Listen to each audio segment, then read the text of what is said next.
त्या अशा व्यक्तीबद्दल बोलत आहे आणि तो व्यक्ती म्हणजे आपल्या जीवनाचा अविभाज्य भाग आपला बाप.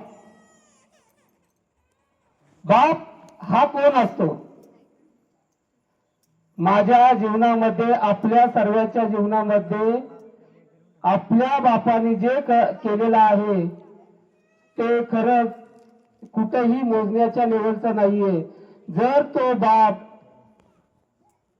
आपल्यासाठी झटला नसता, राबला नसता, का आज आपण, आपलं अस्तित्व काय असतं हे आपल्या सर्वांना माहिती आहे. आई ही एक मायेचा सागर असते, ती एक वाहत्या झऱ्याप्रमाणे असते. पण बाप हा नारळाप्रमाणे कडक आणि टणक असतो.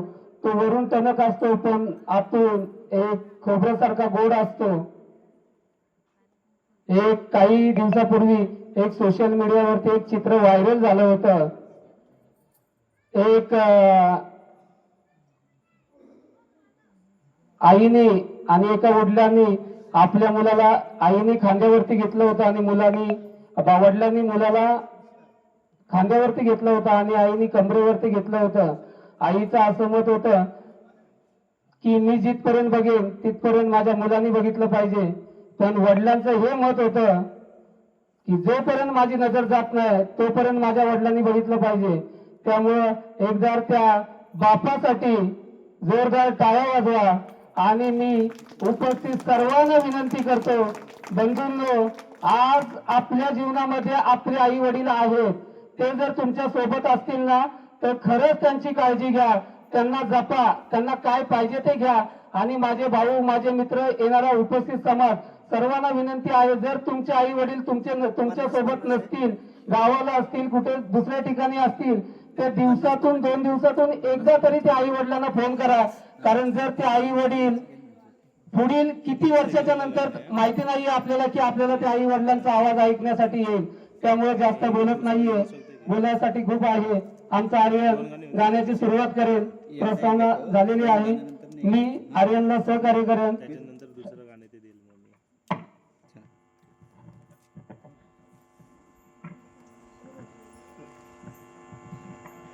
बाप नसतो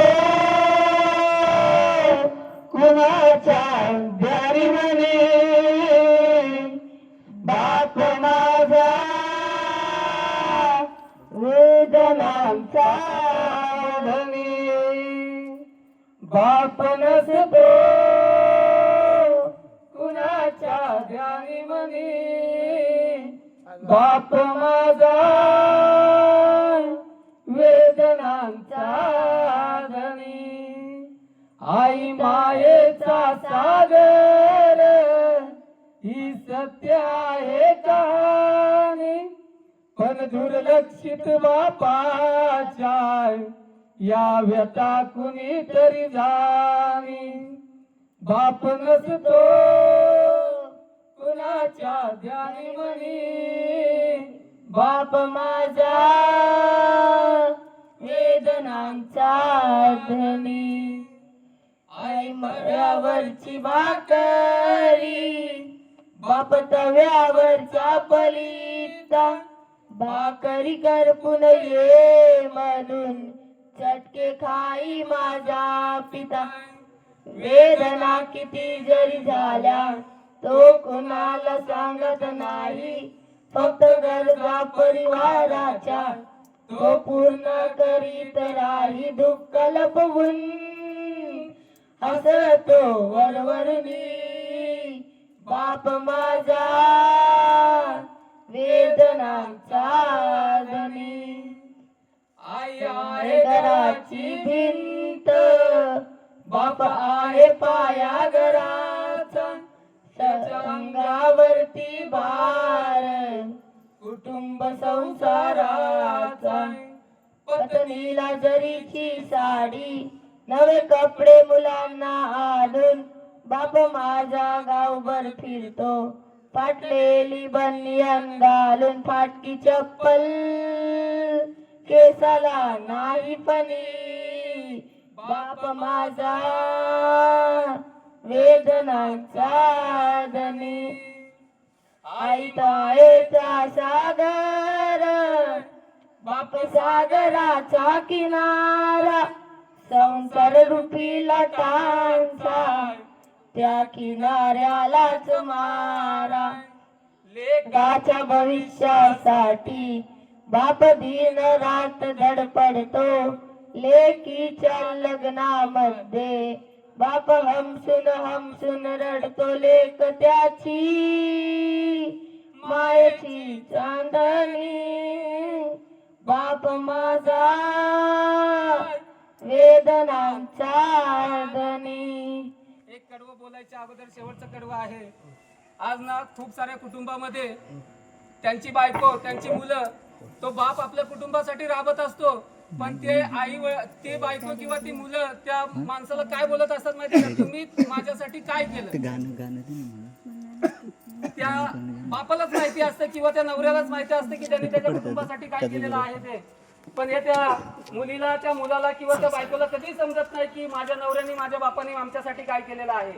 पण त्याचं जेव्हा अस्तित्व संपतं आणि जी पोकळी निर्माण होते, तेव्हा त्या कुटुंबाला, त्या बायकोला, त्या मुलांना समजतं की माझ्या बापानी किंवा माझ्या नवऱ्याने आमच्यासाठी काय केलेलं आहे. म्हणून एक लास्टाचं कडवं, बाप वरती कळेल कुंकवाचे मोल, आणि मुलांना कळून येईल काय होता बापाचा रोल. बाप गेल्यावरती कळेल कुंकवाचे मोल, आणि मुलांना कळून येईल काय होता बापाचा रोल. आई रुक्मिणी माता बापात विठ्ठल पाहावा, या दोन दैवता पोटी पुन्हा पुन्हा जन्म घ्यावा. जपाच्यांना त्याच्या म्हातारपणी बाप माझा वेदनांचा धनी. आई मायेचा सागर बसा त्या कहाणी, पण दुर्लक्षित बापाच्या यावेळेचा कुणी तरी जाणी. बाप तो कुणाच्या जन्मली बाप माझा वेदनांचा धनी. धन्यवाद. तुम्ही एकदा शांतपणाने ऐकून घेतलं त्याबद्दल आपले मनपूर्वक धन्यवाद.